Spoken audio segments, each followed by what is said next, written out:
Muy buenas tardes, bienvenidos a Contexto Global de France 24. Yo soy Elena Lozano y todo lo que verá a continuación es noticia. Iniciamos. Legisladores demócratas difundieron correos electrónicos que nuevamente vinculan a Donald Trump con Jeffrey Epstein. En uno de ellos se revela que el presidente de Estados Unidos pasó horas con una víctima de abuso en la residencia del delincuente sexual. La Cámara de Representantes de Estados Unidos vota sobre una extensión presupuestaria que permitiría reabrir el gobierno federal y poner fin al cierre más largo de la historia del país, que hoy cumple 43 días. Los republicanos cuentan en la Cámara Baja con mayoría. Los 252 migrantes venezolanos que fueron enviados a la prisión de máxima seguridad en El Salvador fueron sometidos a violaciones, tortura y privación del acceso al agua y la comida. Así lo denuncia la organización Human Rights Watch en un informe que recabó testimonios de las víctimas y sus familiares.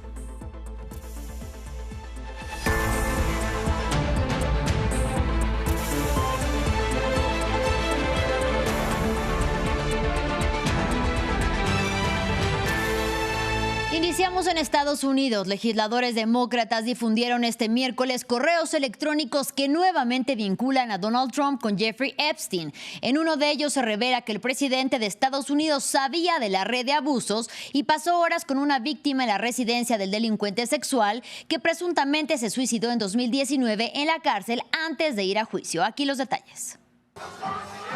Donald Trump lo sabía. Es lo que los demócratas de la Cámara de Representantes aseguran al hacer referencia a la red de pederastia del magnate Jeffrey Epstein. La prueba, unos correos electrónicos entre Epstein, el autor y periodista Michael Wolff y la socialite británica Ghislaine Maxwell. Según le dijo el difunto a su cómplice en una ocasión, Trump era un perro que no ladra. Date cuenta que ese perro que no ladra es Trump. Para después referirse a la víctima y al actual presidente. Ella pasó horas en mi casa con él. Él nunca ha sido mencionado una sola vez. En cuanto al conocimiento del delito que se estaba produciendo, Epstein es claro con un correo electrónico mandado en 2019 cuando Trump ya llevaba más de 2 años ocupando el despacho Oval. Por supuesto que sabía lo de las chicas, ya que le pidió a Ghislaine que parara. Enésima prueba de la presunta relación cercana entre Epstein, que se suicidó en su celda en 2019, y el presidente Donald Trump. La portavoz de la Casa Blanca reaccionó a las acusaciones. Los demócratas filtraron selectivamente correos electrónicos a los medios liberales para crear una narrativa falsa con el fin de difamar al presidente Trump. Un caso que ha hecho caer torres altas y de sangre azul. La última en caer, en Windsor. El ahora exduque de York, el príncipe Andrés, fue despojado de sus títulos y fue llamado a declarar ante el Congreso de Estados Unidos. En respuesta, el mandatario republicano, a través de su red social Truth Social, acusó al partido opositor de querer desviar la atención sobre otros asuntos, mientras que la secretaria de prensa de la Casa Blanca, Karoline Leavitt, denunció que buscan dañar la imagen de Donald Trump. Escuchemos. Los demócratas intentan revivir el engaño de Jeffrey Epstein, porque harán lo que sea para desviar la atención de su pésima gestión del cierre de gobierno y de muchos otros temas. Solo un republicano muy malo o ingenuo caería en esa trampa. Los demócratas le costaron a nuestro país 1,5 billones de dólares con sus recientes maniobras para cerrar el país de forma despiadada, poniendo a muchos en riesgo, y deben pagar las consecuencias. No se debe desviar la atención hacia Epstein ni hacia ningún otro asunto, y los republicanos involucrados deben centrarse únicamente en la reapertura del país y en reparar el enorme daño causado por los demócratas. Seguimos en Estados Unidos. A esta hora, legisladores de la Cámara de Representantes votan sobre una extensión presupuestaria que permitiría reabrir el gobierno federal y así poner fin al cierre más largo de la historia del país, que hoy cumple 43 días. Los republicanos cuentan en la Cámara Baja con mayoría, por lo que el resultado es predecible.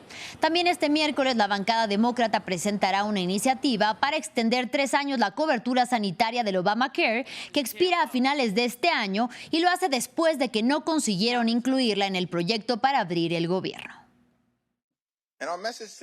Y nuestro mensaje al pueblo estadounidense es que pase lo que pase hoy en el Pleno, nuestra promesa sigue siendo la misma. Los demócratas de la Cámara de Representantes seguiremos luchando para que su vida sea más asequible.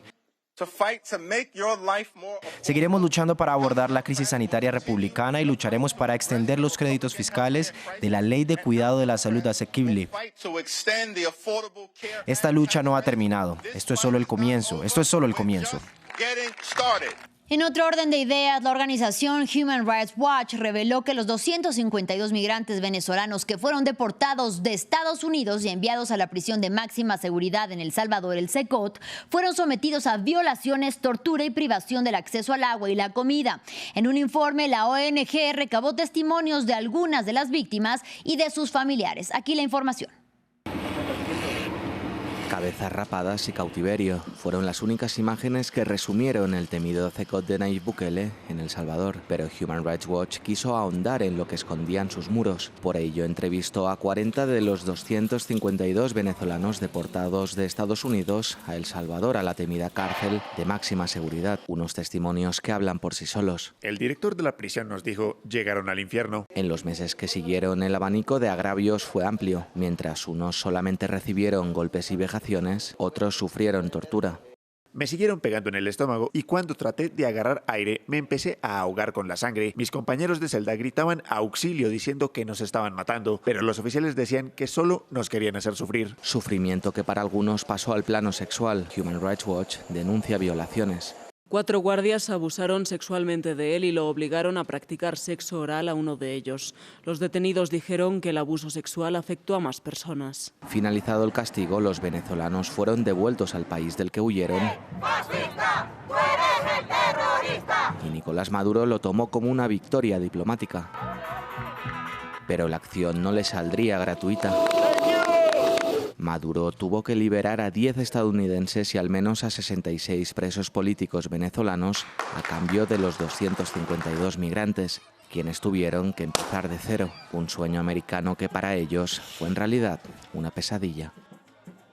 Ahora vamos a Brasil, donde avanza la cumbre del clima de Naciones Unidas, la COP30. Desde ahí, Lola Castro, directora regional del Programa Mundial de Alimentos para Latinoamérica y el Caribe, le explicó a France 24 que si el clima empeora, más personas enfrentarán hambre y pobreza en el planeta. Y así lo señala un reciente informe de dicho programa y de la Organización de la ONU para la Alimentación y la Agricultura, la FAO, en el que estiman que 276 millones de personas más sufrirían inseguridad alimentaria si la temperatura global subiera 1 grado Celsius.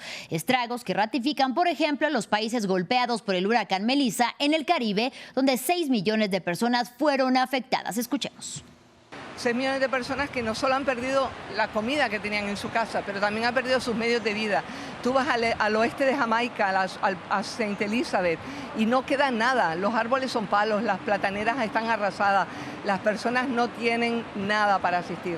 En Haití, las lluvias destruyeron no solamente los medios de comunicación, las carreteras, los puertos, etc. Y en el este de Cuba hay una gran destrucción, devastación de las cosechas, pero también de la infraestructura. Entonces, eso está clarísimo. Todo eso afecta a la inseguridad alimentaria.